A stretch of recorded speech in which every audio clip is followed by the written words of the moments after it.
주님께 영광을 돌립니다.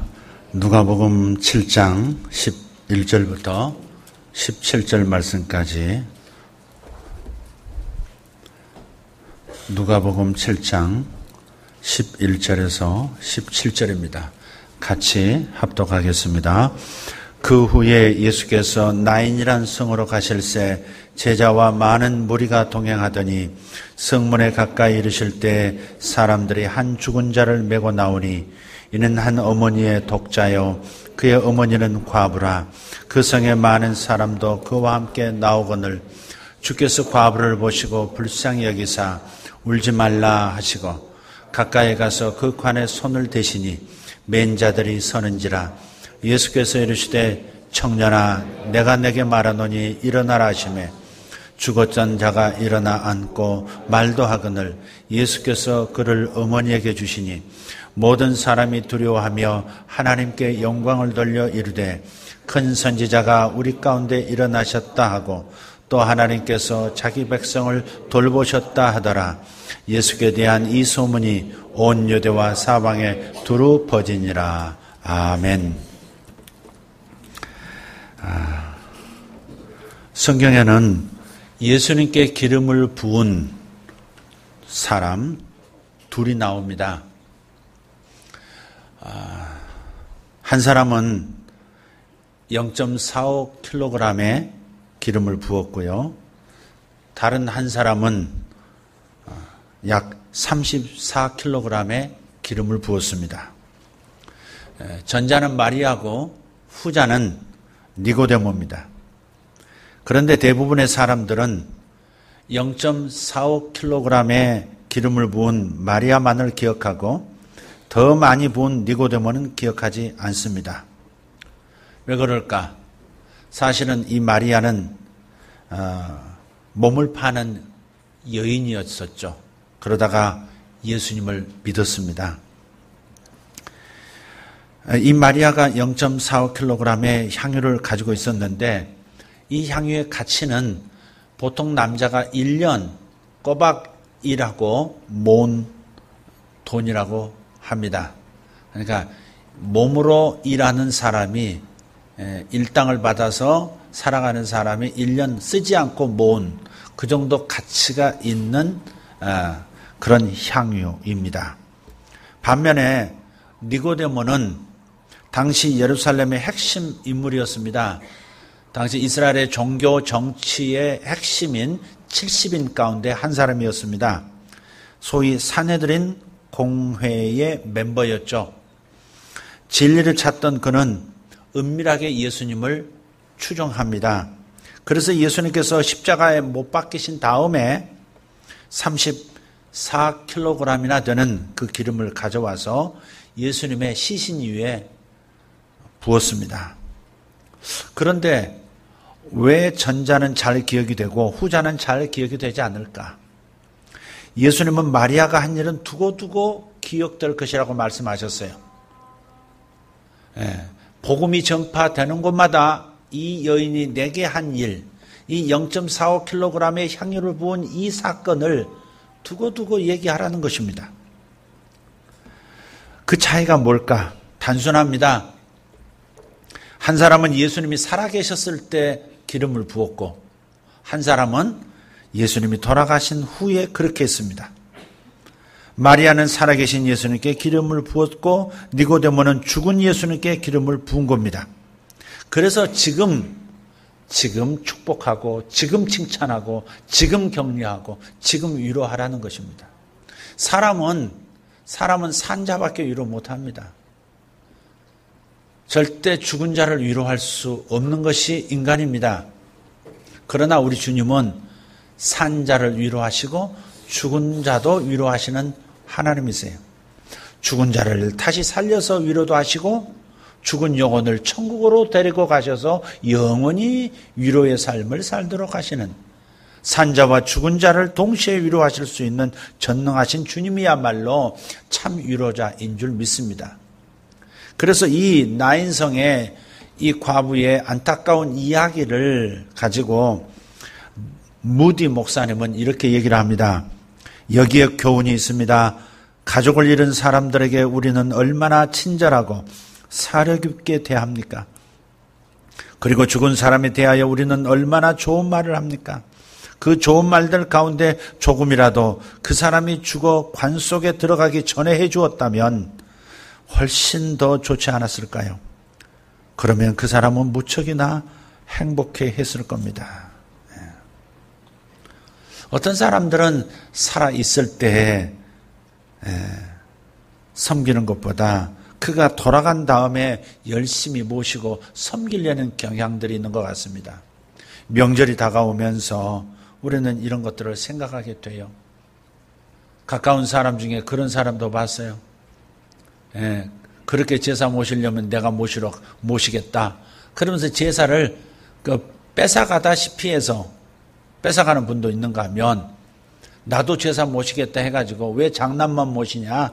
나도 모시겠다 해서 형제들이 이중으로 모시는 경우도 봤어요. 그럼 뭔 일인지 모르겠어요. 근데 그분들이 살아계실 때 효도를 하고 부모를 공경했던 사람이냐? 제가 아무리 봐도 주변 사람들 얘기를 들어도 그렇지가 않아요. 결국은 제사 잘 드리면, 제사 잘 모시면 조상님들이 복 준다. 그런 이기적인 마음이 의외로 많은 것 같아요.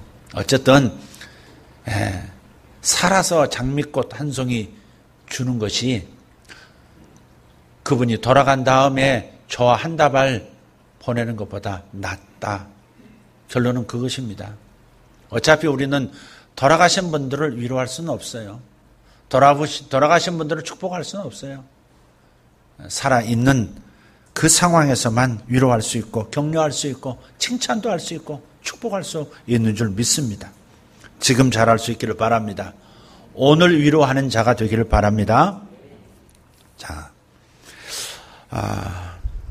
오늘 본문을 본다면 인간의 가장 본질적인 문제를 해결해 주시는 예수님의 모습이 나타납니다.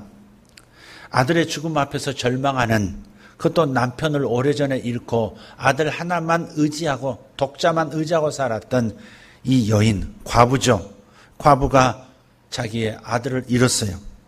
그런데 그녀의 아들을 살려주심으로 그 슬픔을 위로하신 예수님의 이야기가 오늘 본문 이야기입니다.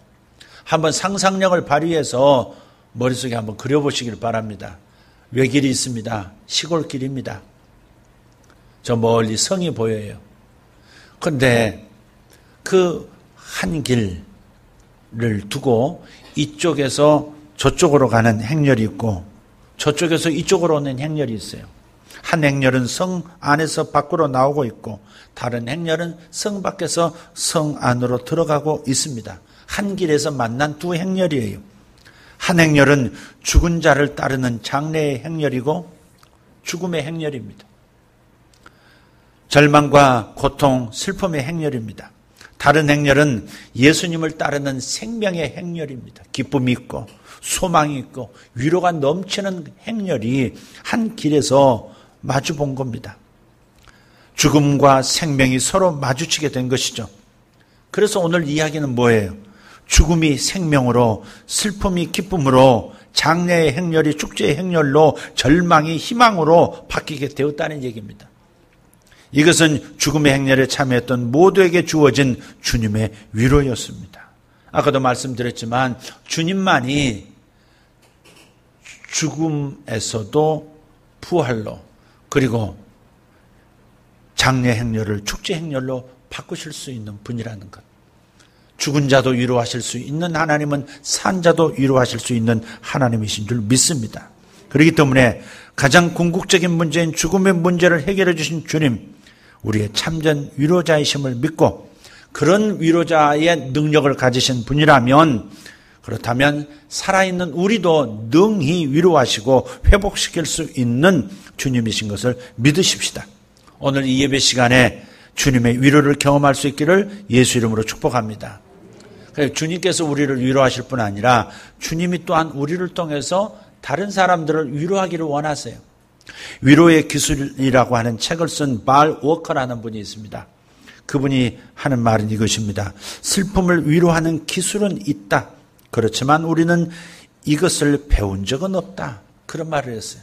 오늘 이 본문에서 주님께서 보여주신 방법에 따라서 서로 위로할 수 있는 지혜를 얻을 수 있기를 바랍니다. 제가 아침이면 어린 아이들을 위해서 축복하고 예배로 보냅니다. 아이들이 이제는 참 기도받지 않으면 그렇게 뭔가 이렇게 허전한 것 같아요. 이근재 전사의 아들, 그 어린 녀석이 전번에 저번 주에 제가 시간이 맞지 않아가지고 예배 끝난 다음에 기도해 준다고 기도를 안 해줬어요. 그랬더니 저 복도에서 대자로 들어 누워가지고 몇 개월밖에 안 산 녀석이 기도받으러 가야 된다고 울면서 뒤집어지고 난리가 났다는 거예요. 제가 행복을 느낍니다. 근데 오늘 이제 아이들을 이렇게 물어봤어요. 무엇을 축복해 주랴? 오늘은 이제 처음 물어본 거예요. 내가 이 무대로 기도해 줬지만 오늘은 특별히 무엇을 축복해 주랴? 그랬더니 그 중에서 세 아이가 지혜가 있게 기도해 주세요. 그러더라고요. 그래서 제가 덤으로 주님, 이 아이에게 지식은 물론 그 지식을 잘 활용할 수 있는 지혜도 주십시오. 그렇게 축복해 줬어요.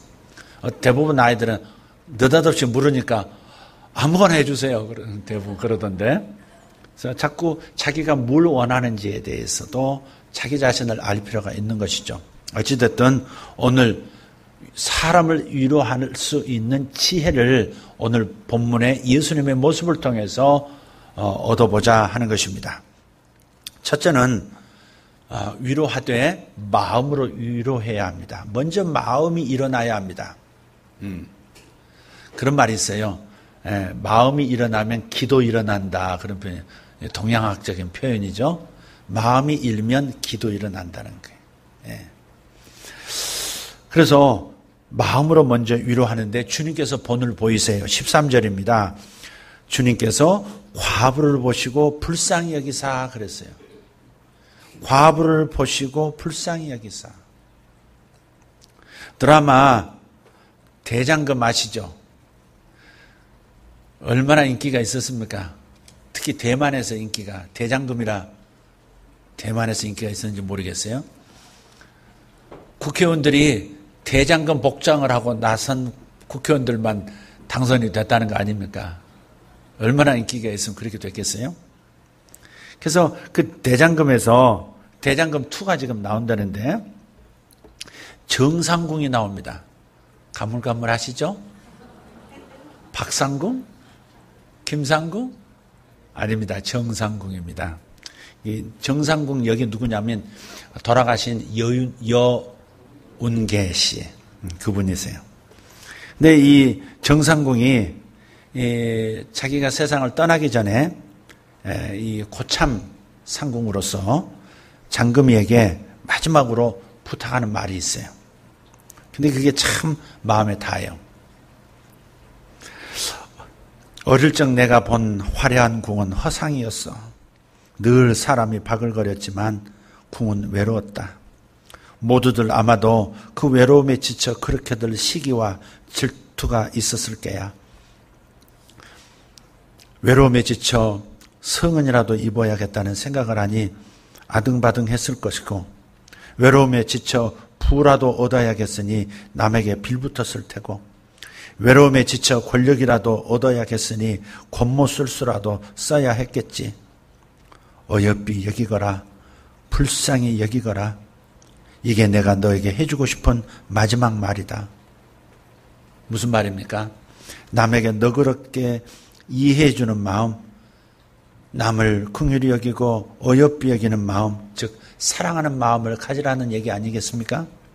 먼저 마음이 먼저예요. 진정한 위로는 마음에서 일어나는 거예요.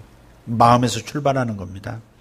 주께서 과부를 보시고 불쌍히 여기사 비극적인 죽음 앞에서 고통스러워하는 그 여인을 바라보시는 주님의 마음을 잘 보여주는 대목이에요. 여기서 보셨다 그랬어요. 과부를 보시고, 보셨다는 말은 주님께서 깊은 관심을 가지셨다는 것을 의미합니다. 이 여인의 슬픔과 고통을 아셨고 남편을 잃고 외아들마저 잃어버린 이 여인의 참담한 심정을 공감하신다는 것이죠. 불쌍히 여기셨다는 말은 이 여인이 당한 일과 이 일 때문에 이 여인이 슬픔과 고통에 빠져 있다는 이 사실 앞에서 연민을 느끼셨다는 거예요. 공감하는 마음입니다. 사랑은 상대방에게 깊은 관심을 가지고 그의 아픔을 나의 아픔으로, 그의 슬픔을 나의 슬픔으로 느끼는 겁니다. 어떤 도둑놈이 있었는데, 도둑놈이 둘인데 한 도둑은 남의 집 재물을 훔치고 지옥 갔고, 다른 도둑놈은 남의 슬픔을 훔치고 천국 갔다 합니다. 이해가 안 되시는 모양입니다. 공감하고 관심을 갖는 거, 슬픔을 내 슬픔으로 느끼는 거, 내 아픔으로 느끼는 거, 그러니까 참 중요한 거죠. 관심에도 두 가지가 있어요. 아주 열렬한 관심이 있는가 하면 차가운 관심이 있어요. 열렬한 관심은 그 배경에 사랑이 있습니다. 공감하는 마음이 있는 거예요. 차가운 관심은 미움이 있고요, 증오가 있고요, 편견이 있고요. 그것이 바로 배경입니다. 그래서 차가운 관심을 가지고 있는 거예요. 냉담하게 바라보는 거죠. 사랑이나 미움은 똑같이 쓰면 쓸수록, 나누면 나눌수록 계속해서 샘솟는 샘물과 같다고 하지 않습니까? 다만 오염된 물이라면 오염된 먹을 수 없는 물만 계속 나올 겁니다. 미움이나 증오가 배경이 된 차가운 관심은 다른 사람의 불행을 한낱 조롱거리로 전락시키고 다른 사람의 아픔과 고통을 때로는 이용하기도 합니다. 요즘 일어나고 있는 우리나라에서 가장 큰 이슈가 되는 세월호 사건 하나만 보더라도 참 여러 가지 복합적인 그런 관점들, 관심들, 감정들이 뒤섞여 있는 것 같아요. 만약에 다른 사람의 아픔과 고통을 이용한다면 이것은 사람으로서는 해서는 안 될 참으로 비겁하고 잔인한 짓입니다. 그러나 사랑이 배경이 된 관심은 상대방의 불행에 진심으로 동참할 수가 있게 되죠. 그의 아픔을 자신의 아픔으로, 그의 슬픔을 자신의 슬픔으로 느끼는 겁니다. 우리가 예수 믿고 변한 이유가 뭡니까? 십자가에서 나를 위해서 대신 죽어주신 그분의 모습을 보면서 그분이 먼저 우리의 죄된 모습과 죄악에 시달리고 죄로 인해서 영원한 멸망에 들어가고 저주와 고통 속에서 살아가는 우리들을 공감하시고 대신 십자가에 대신 못 박혀 죽으셨다는 사실. 그러나 또한 그 모습을 바라보면서 우리는 또 공감하는 거예요. 나를 위해서 저렇게 죽어주셨다. 나의 슬픔을 대신 져주셨다. 나의 저주를 대신 져주셨다. 나의 아픔을 대신 짊어져 주셨다. 여기에 대해서 우리가 가슴 깊이 느끼기 때문에 예수님을 따르는 거 아니겠습니까? 십자가 사건 때문에 예수님을 따르는 게 아니라면 우리는 종교인이죠. 다른 종교를 믿는 사람과 별반 다를 바가 없는 거예요. 십자가에서 나를 위해서 그렇게 고통을 겪으시고 죽음을 당해 주신 예수님을 보고 그것에 감복해서 우리가 예수님을 따르는 것이죠. 그것이 신앙이죠. 주님의 마음을 품어야, 주님의 이 마음을 마음에 깊이 품어야 진정한 위로자가 되는 겁니다. 아까도 말씀드렸듯이 그 두 도둑 중 한 도둑, 남의 슬픔을 훔쳐간 탓에 천국 가게 됐다는 그 도둑처럼 우리도 사랑의 마음으로 남의 슬픔과 아픔을 훔쳐가는 위로의 사람이 되어야 할 줄 믿습니다. 제가 왜 이 말씀을 하는지 제 의도를 이해하시고 들으셨으면 좋겠습니다. 아마 다음 주일에 뵙지 못할 분이 계실지도 모르겠어요. 명절을 일찍 지키려 내려가시는 분도 계실 수도 있기 때문에 제가 좀 당겨서 이 말씀을 드리는 겁니다. 그저 위로 받으려고 시댁을 찾고 친정을 찾고 본가를 찾고 처가를 찾는 사람이 되지 말고 위로자의 모습으로 가자는 거죠. 위로자의 마음으로 가면 이기적인 내 마음이 이타적인 마음이 되는 거예요. I thinking이 아니라 you thinking. 당신의 생각이 뭐냐? 당신의 감정이 뭐냐? 당신의 지금 힘겨움이 뭐냐? 당신의 수고가 뭐냐? 이거를 먼저 생각하고 느끼다 보면 자기 중심에서 남의 중심으로 옮겨가기 때문에 내가 그토록 행복을 찾아 헤맸던 행복이 남의 아픔을 찾고 슬픔을 찾고 어려움을 찾고 공감하려 할 때 그때서야 주어진다는 것이죠. 행복은 거기에서 주어지는 것이지 나를 찾고 생각하고 내게 집중할 때 행복이 오지 않습니다. 나를 집중하면 자꾸 불행감이 더 와요. 오히려 나를 잊고 내가 위로자가 되어서 주님의 마음을 가지고 사랑의 따뜻한 진실한 마음을 가지고 가문의 가족에게로 돌아갈 때 거기에 진정한 행복이 있지 않겠어요? 어떤 사람은 자기 한 지붕 안에 사는 자기 부모나 자기 형제에게도 못되게 하는 사람도 있거든요. 위로자는 되기는커녕 절망을 주고 위축을 가져오고 괴로움을 주고 그런 사람도 있어요. 여러분 잘 아셔야 돼요. 이 가시면 여러분 부모님 만나러 가는 거 아니겠어요? 부모님 마음 상하게 하려고 가지 말고 위로자가 되려고 가시는 저와 여러분 되기를 바랍니다. 할렐루야. 이것이 진정한 그리스도인의 모습 아니겠어요? 이번에 가셔서 우리 가족들의 아픔을 많이 훔쳐오시기를 예수 이름으로 축복합니다. 두 번째입니다. 마음으로 위로할 뿐 아니라 두 번째는 말로 위로해야 합니다. 왜냐하면 주님께서 본을 보이셨습니다. 13절 역시 울지 말라 그러셨어요. 울지 말라. 같이 해볼까요? 울지 말라. 네, 울지 말라. 울지 마세요. 다시 한번 울지 마세요. 슬퍼하지 마세요. 그래요. 바로 그거예요. 하나님께서 우리에게 너무 귀중한 선물을 주셨는데 그게 말이에요.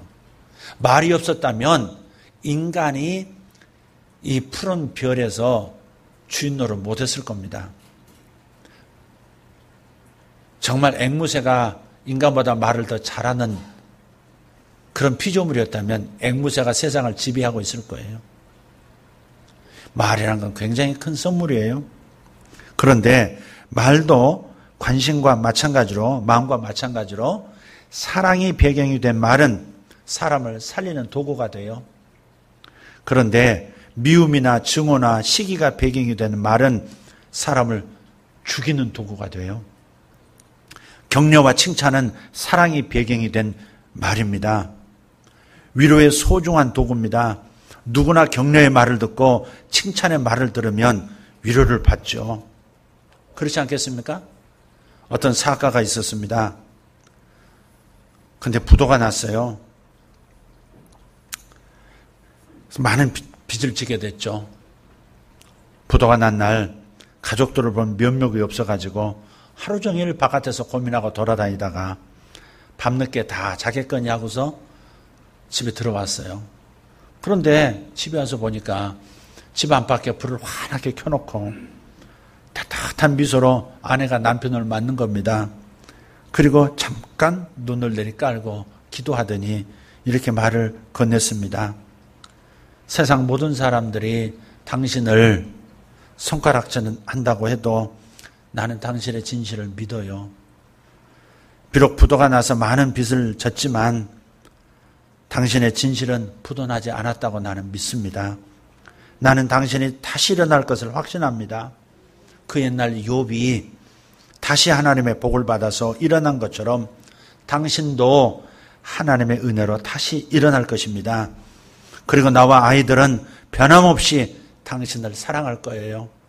그 어느 때보다도 지금의 당신, 지금의 이 모습을 뜨겁게 사랑할 겁니다. 이분은 아내가 울며 불며 자신을 원망하고 탓하고 못 살겠다고 그럴 줄 알았는데 오히려 자신을 격려하는 아내의 모습에 감동을 받고 아내 앞에서 목을 놓아 울고 말았어요. 그날 이후 다시 용기를 얻어서 마침내 사업을 다시 일으켰습니다. 가족들의 이런 지지에서 다시 일어서지 못했다면 그것이 놀라운 일이 아니겠는가, 기적이 아니겠는가 싶어요. 사랑을 담은 따뜻한 말은 한없는 위로와 기쁨을 줍니다. 그래서 사도 바울은요, 위로란 말을 진통제라는 단어로 쓰기도 했어요. 여러분, 고열이 일어날 때, 아이들 열 날 때 너무 걱정이 되잖아요. 아이들은 아프다고 하지. 차라리 내가 아프고 말지.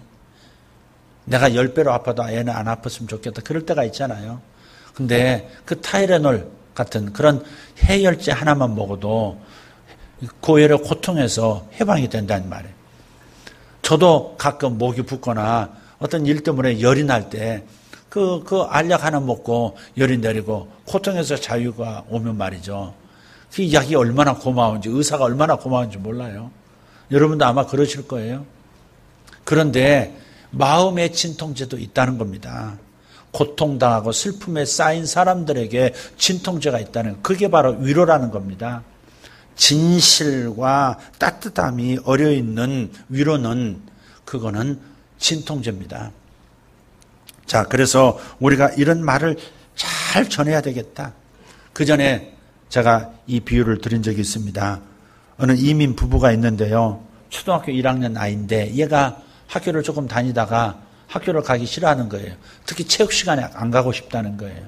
그러면 이 부부가 체육 시간이 든 그날 애를 학교 보내려고 그냥 진땀을 흘리는 겁니다. 알고 보니까 얘가 이제 1학년 초등학교 때는 주로 운동장에서 달리기를 많이 하는데, 그러니까 미국 아이들은 육상을 많이 하잖아요. 근데 달리기를 하는데 얘가 키도 작고, 미국 애들은 동갑이지만 키도 크고 체격도 좋고 체력도 좋고, 그러다 보니까 항상 꼴찌하는 거예요. 꼴찌하다 보니까 이제 가기 싫다는 겁니다. 그래서 공부까지 싫어지는 거예요. 근데 어느 날 아이가 종이 하나 막 들고 뛰어 들어오더라는 겁니다. 엄마. 뭔가 봤더니 상장이에요. 이 상장을 받아본 부부가 깜짝 놀랐어요. 내용이 이런 것입니다. 위의 학생은 달리기 대회에서 누구보다 최선을 다해 뛰어 다른 학생의 모범이 되었으므로 이 상장을 드립니다. 다시 할렐루야 찬양을 불러야 하는 것입니다. 꼴찌에게 준 상이죠. 1등은 아니어도 열심히 하는 학생을 칭찬하고 용기를 주는 격려의 상이었습니다. 중요한 것은 그날 이후로부터 애가 학교 가는 걸 그렇게 좋아하고 행복해하고 공부도 열심히 하더라는 거죠. 이 상 하나의 위로가 이 아이를 바꿔놓은 것이죠. 이것이 격려의 힘이고 위로의 힘입니다. 그래서 어떤 분들은 이 위로를 영혼의 산소라 그래요. 산소가 없으면 안 되잖아요. 3번 산소를 공급 못 받으면 뇌가 죽어버리기 시작한다고 그러지 않습니까?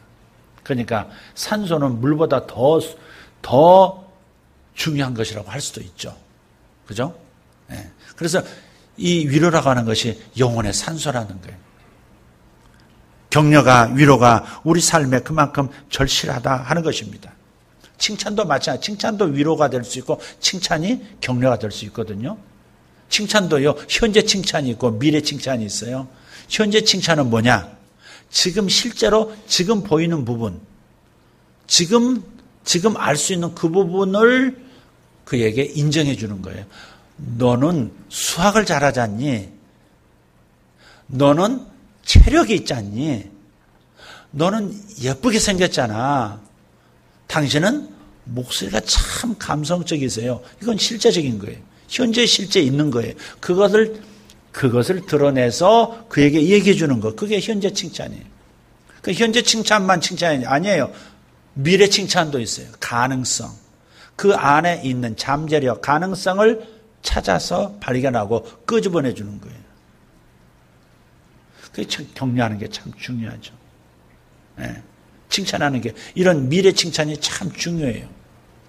너는 체력도 있고 머리가 있으니까 지금은 성적이 이래도 너는 점점 학년이 올라갈수록 잘 될 거야. 미래 칭찬이거든요.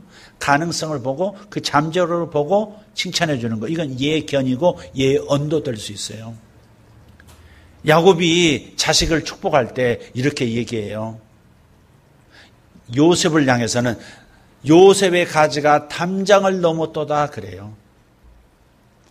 포도나무가 있는데 얼마나 무성한지 가지가 담장 바깥으로 넘어가서 거기서도 열매 맺는다는 거예요. 그러니까 자기만 복을 받고 풍성해지는 게 아니라 지나가는 나그네조차도 이웃조차도 요셉의 혜택을 볼 만큼 복을 받을 것이다. 그렇게 축복해 준 거거든요. 미래 축복이에요. 이건 예언과도 같은 거예요. 이런 축복을 우리가 해줘야 되는 거예요. 제가 여기서 아이들을 축복하는 것도 그런 축복을, 애들은 반복된 것도 듣고 그렇지 않은 것도 듣겠지만 그런 축복을 지금 선포하고 있거든요. 그 아이들 마음에 심어질 거예요. 그리고 그것은 그렇게 살아내지는 역사가 나타나도록 할 겁니다. 축복하는 건 굉장히 중요한 거예요. 축복은 다른 말로 하면 칭찬하는 거와 마찬가지. 너는 이런 복을 받을 자격이 있어. 너는 이렇게 건강할 자격이 있어. 너는 똑똑해질 자격이 있어. 너는 너의 미래는 아주 밝아. 그건 뭐예요? 칭찬이거든요. 그죠? 축복이면서 칭찬이에요. 미래 축복 잘 하셔야 돼요. 아이들에게 그런 걸 해줄 수 있어야 합니다. 그걸 놓치면 안 되죠. 주님은 이 여인을 향해서 뭐라고 위로하십니까? 울지 말라 한 거예요. 눈물을 이제 그치세요. 울지 마세요. 물론 이 말은 누구나 할 수 있고 누구나 들을 수 있는 말입니다. 동네 사람들이 여인에게 이미 말했을 거예요. 울지 말라고 위로했을 겁니까? 했을 겁니다. 운다고 죽은 아들이 살아오냐. 우선 산 사람이 살아야지. 너무 그러면 안 돼. 그냥 운명으로 받아들이고 하나님께서 또 더 좋은 일이 있을 수 있어. 그냥 살아보자. 뭐 이런 얘기 많이 했을 거예요. 그런데 주님께서 울지 말라고 하신 것은 의미가 달라요. 여기에는 이제 더 이상 울 필요가 없다. 그런 뜻이 담겨 있어요. 네. 왜냐하면 주님께서 죽은 아들을 잠시 후에 살려줄 거니까. 주님이 마음 먹으셨거든요. 아버지 하나님의 계시가 임했거든요. 이 아이는 살아날 것이라고 예수님께 말씀해 주셨기 때문에 예수님은 살아날 것이라고 확신하시고 어머니에게 울지 말라 그런 거예요. 살아날 거니까 울지 말아라. 울 필요 없다. 지금 그렇게 말씀한. 이게 예수님과 우리의 차이죠. 말도요. 양의 말이 있고 질의 말이 있다 그러잖아요. 우리 말은 참 많은데 질적으로는 수준이 낮아요. 주님은 말이 많지 않으세요. 울지 마라 한마디 하셨어요. 그리고 일어나라 그러고 한마디 하셨어요. 두 마디 하신 거예요. 그래서 이 장례 행렬을 축제 행렬로 바꿔버리신 거예요. 이 질의 말이에요. 우리도 양의 말보다도 질의 말 쪽에 좀 집중할 필요는 있죠. 그러나 질의 말도 있지만 또 자꾸 우리가 위로하는 기술, 칭찬하는 기술을 자꾸 이렇게 발휘함으로써 진정으로 위로할 수 있는, 능력 있게 칭찬할 수 있는 사람이 된다고 믿습니다. 우리 가운데 위로가 필요한 분들이 많아요. 사람의 위로로는 위로가 되지 않을 만큼 슬픔과 고통 중에 있는 분들도 있습니다. 이분들이 위로의 주님을 만나서 울지 말라 그렇게 말씀하시는 주님의 음성을 들을 수 있기를 기도합니다. 왜냐하면 더 이상 울 필요가 없다. 더 이상 고통스러워할 필요가 없다. 더 이상 고민할 필요가 없다 하는 그 음성을 여러분이 들으시기를 예수님 축복합니다. 주님께서 회복시키실 것이니까 하시는 말씀이지 않겠어요? 할렐루야. 여기까지다. 더 이상 고통이 없을 것이다. 이제는 끝이다. 이제 출구 전략이 시작됐다. 그렇게 말씀하시는 것이죠. 어떤 분 꿈을 저한테 얘기하시더라고요. 목자 모임에서 꿈을 얘기하셨는데 아내가 꾸신 꿈을 저한테 얘기해 주셨어요. 허락받지 않고 얘기하는 건데 뭐 덕스러운 거니까 얘기도 괜찮을 것 같아요. 버스를 이렇게 타고 가는데 시아버님이 타셨더래요. 시아버님이 돌아가셨거든요. 근데 옛날보다 훨씬 젊으신 모습으로 옷도 좋은 옷을 입으시고 타셔서 아니 아버님 어떻게 이렇게 타셨어요? 이렇게 젊어지셨어요? 정확한지 이제 기억이 분명하지는 않습니다만 그랬는데 아버님이 그렇게 타셨다라는 거예요. 그런데 꿈에서 아버지 돌아가셨는데 어떻게 타셨지? 그러다니 꿈에 깬 거예요.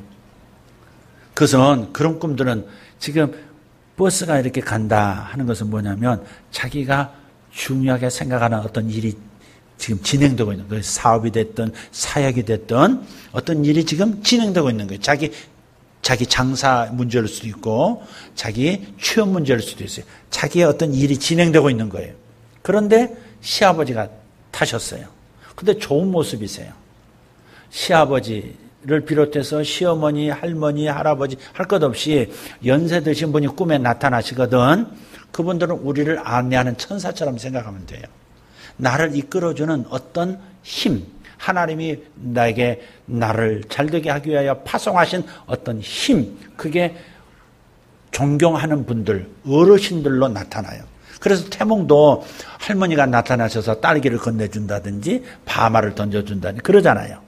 그러니까 윗분들이 나타나고 존경하는 선생님이라든지 대통령이 나타나든지 권위자가 나타나거든. 그때는 나를 돕는 그 힘이 역사하고 있구나 그렇게 생각하면 돼요. 근데 그 꿈에서는 어때요? 젊어졌다고요. 시아버지가 젊어지신 모습으로 타신 거예요. 틀림없어요. 그 가정에 새로운 일이 벌어지고 있는 거예요. 새 일이 생기고 있는 겁니다. 틀림없이 그럴 겁니다. 나한테 얘기는 안 했지만 어쨌든 주님께서 여러분에게 울지 말라 그런 말씀을 해주시기를 바랍니다. 더 이상 고통스러워하지 마라. 이 역사가 여러분 안에 있기를 축복합니다. 할렐루야. 그래서 하나님의 음성을 들어야 된다는 거예요. 하나님은 말씀만 하시면 기적이 일어났거든. 그러니까 여러분에게 말씀이 들려져야 돼요. 설교가 들려지는 게 아니라 설교 속에서 하나님이 여러분에게 하시는 그 말씀이 들려져야 한다 이 말이죠.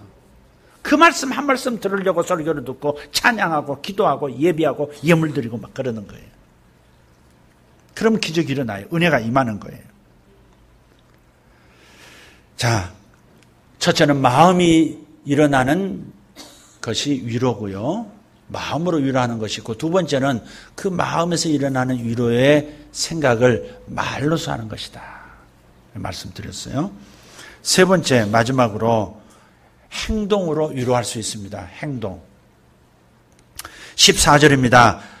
예수님께서 가까이 오사 그 관에 손을 대시니 그랬어요. 발이 움직였고 손이 움직이셨어요.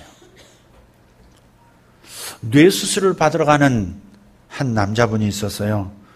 이 수술에서 성공할지 실패할지 죽어서 돌아올지 살아서 돌아올지 모르는 그런 수술인데 사실은 죽어서 돌아올 확률이 많은 살아날 확률이 20%도 안 되는 그런 수술을 지금 받으러 가는 분이에요.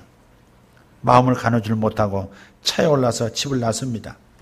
근데 자기 마음에 세상이 자기를 버린 것 같더래요. 세상에서 버림받은 느낌. 차가 집을 나와서 골목으로 나서는데 그 골목 양쪽에 이웃 사람들이 동네 사람들이 서서 양쪽으로 쭉 늘어서서 그를 향해서 손을 막 흔들어주고 있는 거예요. 그의 성공적인 수술 건강을 기원하면서 지금 격려해 주기로 동네 사람들이 모여서 약속한 겁니다. 그리고 그것을 실행하는 거예요. 그런데 그 광경을 순간 경험하면서 이 절망했던 사람이 나는 사랑받고 있구나.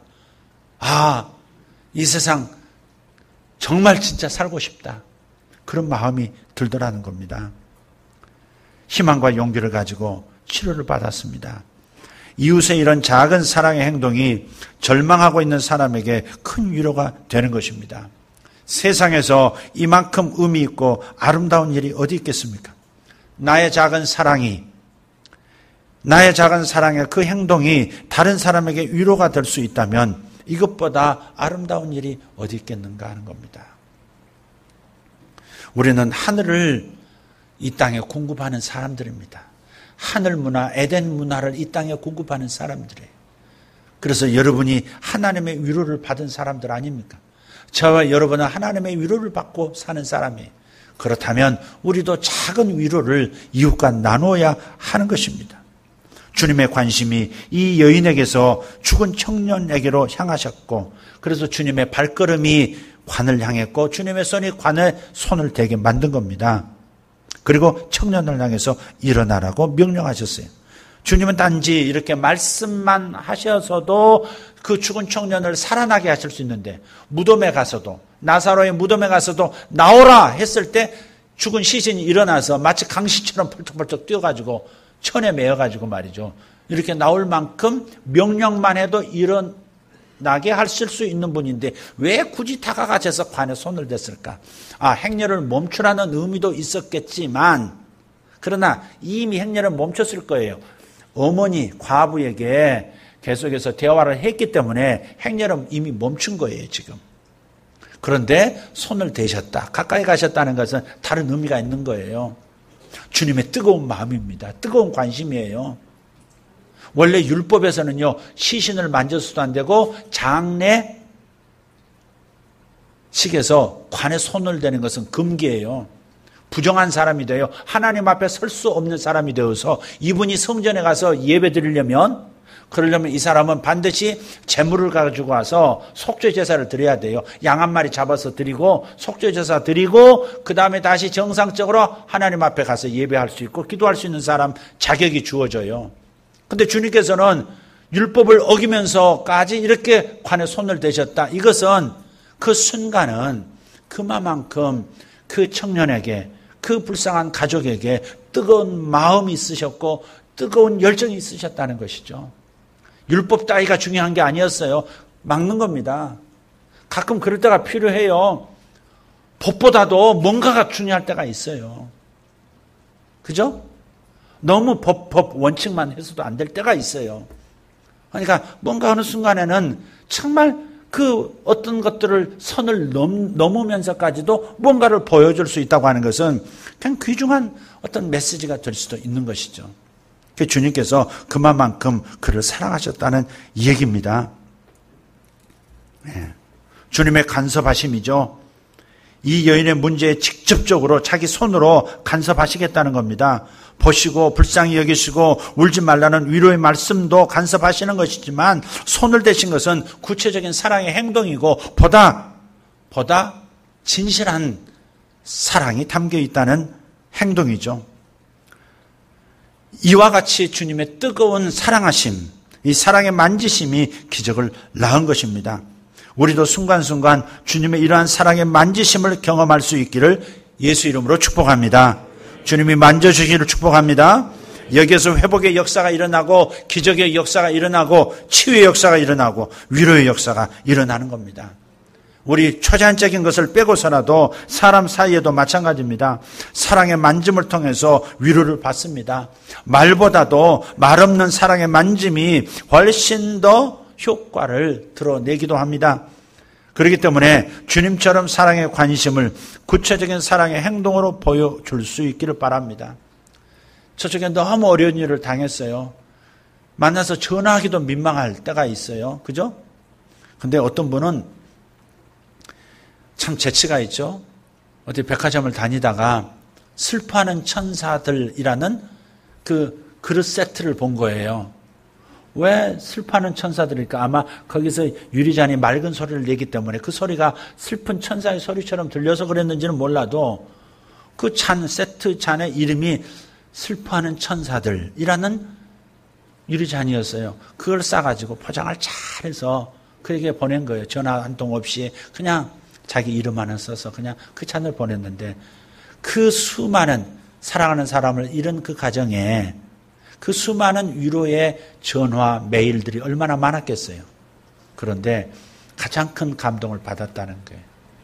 그러니까 뭔가 행동으로 표현할 때 훨씬 큰 감동을 줄 수 있고 위로가 될 수 있다는 것입니다.